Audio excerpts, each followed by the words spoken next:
से दिखाते हैं। आम आदमी पार्टी चंडीगढ़ में प्रेस कॉन्फ्रेंस कर रही है। क्या कुछ कहा जा रहा है पार्टी की तरफ से, सुनाते हैं आपको। नलवी कैनाल इसको खट्टर सरकार ने बंद करके क्या नॉर्थ हरियाणा की लाइफलाइन को काट नहीं दिया है पूरे तरीके से? क्या नॉर्थ हरियाणा के किसानों को जो इरिगेशन की उनकी जरूरतें हैं, आज के दिन की स्थिति अगर मैं 3 डिस्ट्रिक्ट की आपको बताऊं तो यमुनानगर में 450 फीट नीचे वाटर लेवल है, 450 फीट पे पानी आता है। अंबाला में 700 फीट नीचे तक जा चुका है वाटर टेबल, और कुरुक्षेत्र में 350 फीट नीचे तक जा चुका है। यानी आने वाले समय में यहां पर किसानों के लिए खेती करना मुमकिन नहीं हो पाएगा। और ऐसे समय में जब ये प्रोजेक्ट जरूरत था किसानों की, इस पूरे इलाके की वाटर टेबल राइज हो सकता था, तो खट्टर सरकार ने इस प्रोजेक्ट को डंप कर दिया है, खत्म कर दिया है।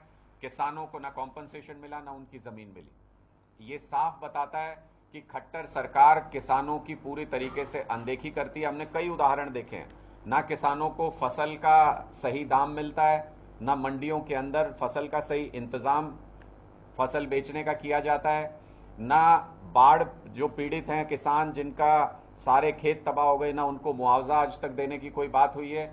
और अब पूरे नॉर्थ हरियाणा के किसानों की लाइफलाइन जिसको कह सकते हैं, उस लाइफलाइन को काटने का काम भी खट्टर सरकार ने किया है। मेरी खट्टर सरकार से ये मांग है कि न सिर्फ किसानों को इस जमीन का पूरा पूरा कॉम्पनसेशन इंटरेस्ट के साथ दिया जाना चाहिए, बल्कि नॉर्थ हरियाणा की लाइफलाइन दादूपुर नलवी कैनाल को लगातार चलाते हुए इस इलाके के वाटर टेबल को राइज करने के लिए काम करना चाहिए। आपके कोई सवाल का पूछ सकते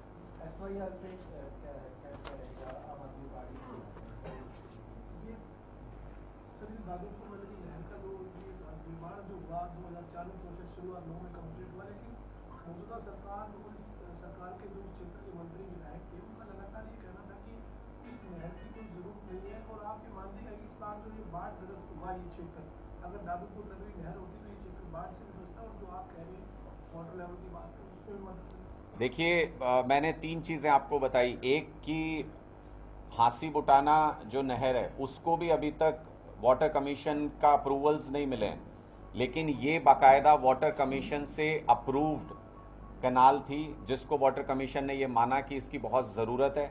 इलाके के किसान आज भी ये कहते हैं कि जब जब इस नहर में पानी आया तब तब न सिर्फ उनको खेती के लिए ज़रूरी पानी उपलब्ध हुआ, बल्कि इस पूरे इलाके में कई जगह पे, ये आरटीआई में भी आया है, डिवीजन 1 की रिपोर्ट है यमुनानगर की, कि 30 फुट तक वाटर लेवल राइज हुआ।